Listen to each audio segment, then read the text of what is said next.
Good afternoon. Welcome to 13 News at noon. Dustin Grove here with meteorologist Sean Ash on a comfortable It really is. afternoon. Yeah. It's beautiful out there. It's amazing. A 63-degree dew point right now feels so great here for Just us. no humidity. No. It's such a relief. Yeah, it really is a nice little break here. And then this is our day. This is our day. Okay. Tomorrow morning probably won't be too bad. And then once we get to tomorrow evening and certainly Thursday, that'll be like, okay, this is what they've been talking about. So let me show you the muggy meter right off the bat here, just to let you know where we're going. We're going to have multiple days of 70-degree plus dew points. Remember, that's the air you can wear. And we're going to have a few days where we're not going to be far from 80-degree dew points. Might have some 80s. That's as high as it gets around here. So what I'm trying to tell you is enjoy what is outside right now. We had some very comfortable conditions as expected this morning. You can see that dry air that's still filtering in, relatively dry air filtering in from the east, and it's providing some nice sunshine today as well. So for July standards, this is good stuff here. Please soak it up today. Plenty of sunshine, relatively comfortable air, 79 this hour in Indy. It's 73 in Richmond. We're not worried about any of those pop-ups like we had yesterday that put down some very locally heavy rain. 79 with a 63-degree dew point. So yeah, it's humid, but it's just not as bad as it's been by any stretch. Pretty comfortable day on tap and relatively where we should be in terms of warmth.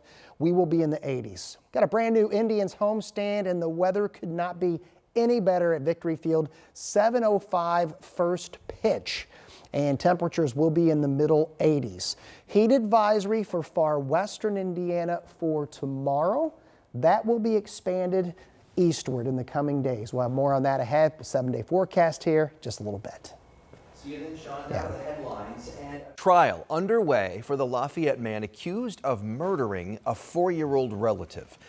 33-year-old Montreal Jolly is accused of killing little Keandre Jolly last July. Our Rich Nye is in the courtroom, just gave us an update. He says the prosecution argued that Jolly killed the young boy because he put his shoes on the wrong feet and wouldn't stand up to go to the bathroom. But the defense argues that the boy had a seizure and Jolly tried to help him. Police say they found Keandre unresponsive and took him to the hospital where he died 4 days later. Doctors eventually determined Keandre had extensive bruising, head trauma, and internal injuries. Our team, again, is in the courtroom right now. Of course, we'll have more updates, what happened in the courtroom starting on 13 News at 4. Also this afternoon in Indianapolis, a man is facing a murder charge accused of shooting and killing a man outside an Indianapolis bar. The Marion County prosecutor claims the suspect in this case used vile and racist language before the shooting. It happened around 1:30 Thursday morning outside the Mucky Duck. It's a bar on Indy's south side. 28-year-old Jeremy Dillingham died in the shooting. Witnesses told police he protected a waitress from a furious customer who then shot and killed Dillingham when he left the bar. In newly released court documents, investigators detail what witnesses had to say about several fights and threats involving the suspect, 21-year-old Kaden Douglas. Witnesses said Douglas kept saying the N-word repeatedly before the shooting. Prosecutor Ryan Mears says moving forward, there needs to be rules in place to combat racially motivated violence. Take a listen here. We have conversations about what more can be done. I think it's important to recognize that we do need that hate crime enhancement. We have the firearm enhancement, which we filed in this case. It'd be great to have that hate crime enhancement as well to send a message not only for this family but to the entire community that this type of behavior cannot and will not be tolerated. And you can read what else those documents reveal on WTHR.com. Our Ashton Hackman is looking over them too. He'll continue our coverage starting later today on 13 News at 4. Several people are under arrest after police targeted reckless driving across Indianapolis, and one of those arrests was caught on camera. It happened along East Washington just after midnight Sunday. Police say it started when they witnessed illegal street activity nearby. As officers arrived, most cars peel out of the gas station, which you can see on that video there, but some get boxed in by police. A 21-year-old was taken into custody. People who live and work in that area say they're glad to see some accountability. I'm glad that they got, stepped up and were quick to respond. I appreciate that. We just all kind of a quiet little community here and appreciate everything that the police are doing to help keep that, to keep us safe here. Police also posted these pictures after a weekend crackdown on spinning and street takeovers. IMPD partnered with state police to arrest 4 people. They also issued 2 summons, 34 traffic citations, and recovered 2 stolen cars. 22 people now know how long they'll spend behind bars for their alleged roles in a drug trafficking organization. Investigators say the group trafficked cocaine and meth from the southwest border up to Indy. The Department of Justice released a statement saying the organization then used a, quote, elaborate system of drug couriers and clandestine mail parcels to transport meth and other drugs across the country for redistribution in rural communities throughout the Southern District of Indiana. Turning now to Fountain Square, where neighbors say a homeless camp is really testing their patience. Our Alex Almanza looked into this. He talked with one homeowner who says she's selling her house because of constant issues, but those in the homeless camp say not everyone there is to blame. She said, next time I see you out here, I'm going to come and beat you up. That's just one of many run-ins Heather Warnicki says she had as the tent camp grew along Leonard Street. She says the trouble followed violence, harassment, even human waste dumped in her garbage bin.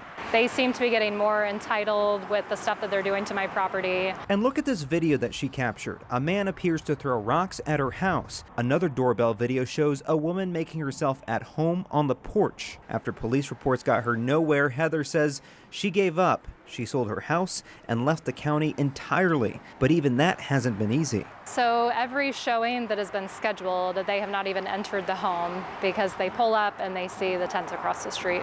Other neighbors are in it for the long run and want to see people get help. I'm going to stay in this neighborhood, and I'm confident that it's going to turn around. But in this area right here, it's not safe right now. Meanwhile, people in the camp say they're tired of the blame. Because not all of us are on drugs and have problems, but some of us just can't get toward the house. With the income in Indianapolis coming up, so it's like 4 times that amount, how are you supposed to live?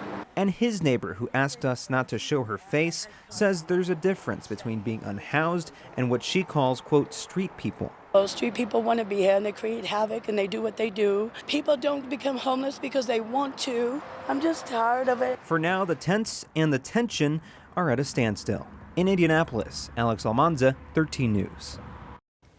IMPD released a statement to us which says, in part, IMPD will continue to respond to calls for service in the area, utilizing the IMPD Homeless Outreach Unit when appropriate.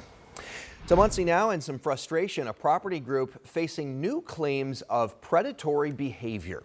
2 years ago, the Indiana Attorney General reached an agreement with the company to stop unfair and deceptive practices. But 13 News spoke with one family who says nothing's really changed. Allison Ferguson lives with her mom as her live-in caretaker at the District on Oakwood Apartments. Middletown Property Group owns it, many other properties in the Muncie area too.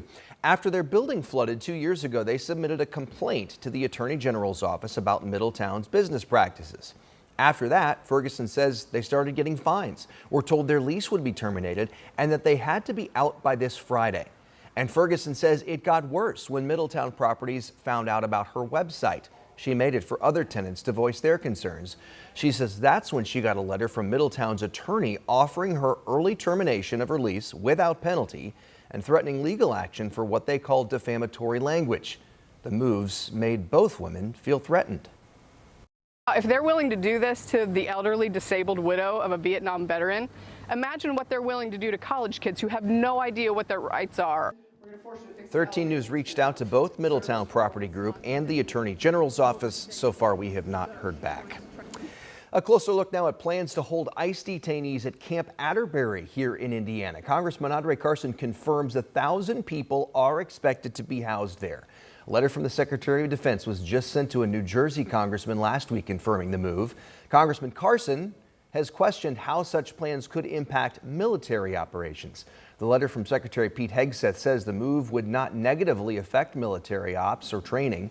Carson also expressed concern about how detainees will be treated once they get here. Well, as a member of Congress, it is my job to conduct oversight and to ensure the conditions are at a minimum humane and sanitary, and that's what I intend on doing.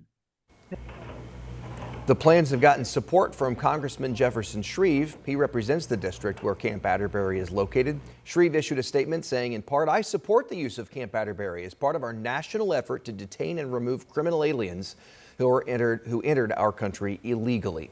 A spokesperson for the Indiana National Guard says Camp Adterbury is a federal installation and may be used at the discretion of the federal government.